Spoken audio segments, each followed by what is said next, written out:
Hello, this tutorial will show you how to create a fine-tuned search on behalf of a lead on the RealGeeks platform.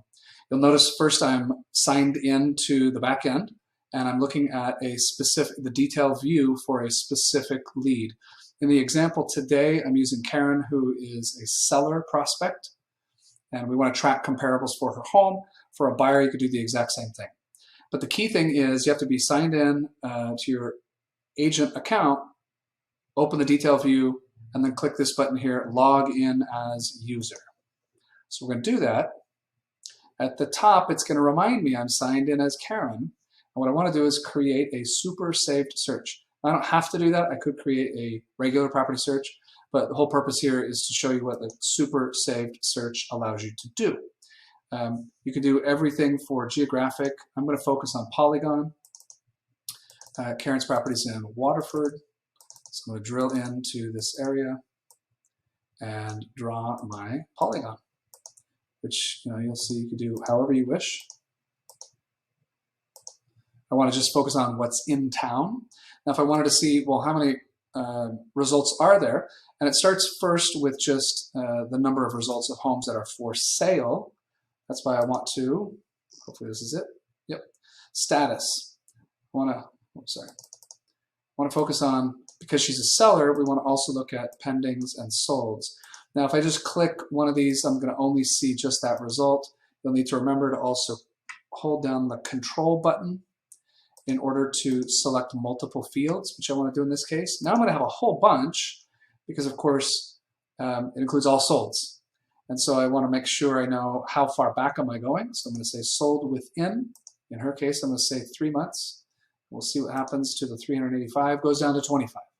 Small town, not a lot of comps, not a lot for sale.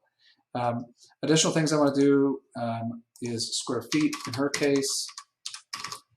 And at each point I'm going to verify because, again, it makes the numbers fluctuate. Generally speaking, you want to start wide and then drill down more and more narrow. Year built, I'm going to limit because there are some new construction properties that are going through MLS. So we've got our 15 results, right? So I'm going to commit to the search and say yes. It gives me a new pending search that is today, right? And so I want to verify my work. I always want to do that. So I'm going to click View. Now, granted, this view is, remember, while signed in as Karen, as her profile. Okay? But still I want to do this just to get a sense of, are these comparable results? A good practice may be construct the search in MLS and know how many results you want, what those parameters were.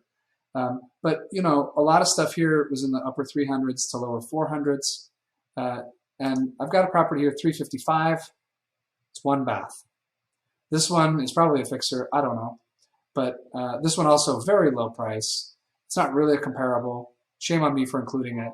And so it reminds me, oh, that's right, I wanted to do a 2-bathroom limit, okay? So to do that, I'm going to click the back button.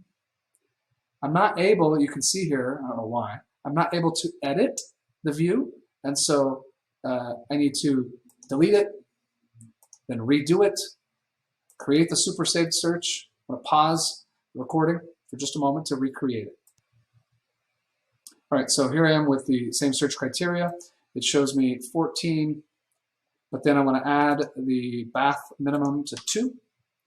I had 14, now I have 12, so I got rid of those 2. I say yes, use this search. I always want to know, well, which one did I create? So I'm going to call it Aaron's curated list of comparable homes. Okay. I have the option to, how often do I want to do it? For a person planning on listing their home soon, I want to do daily. By the way, it's important you always have the person's permission because this will be sending them stuff per this criteria and frequency. So if I wanted to view the results, I can see, great, these are all the comparables that I want to reference. I could even, if I wished, save and heart things.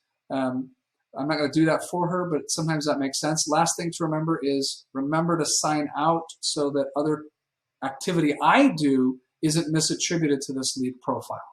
So that's how you do a super saved search.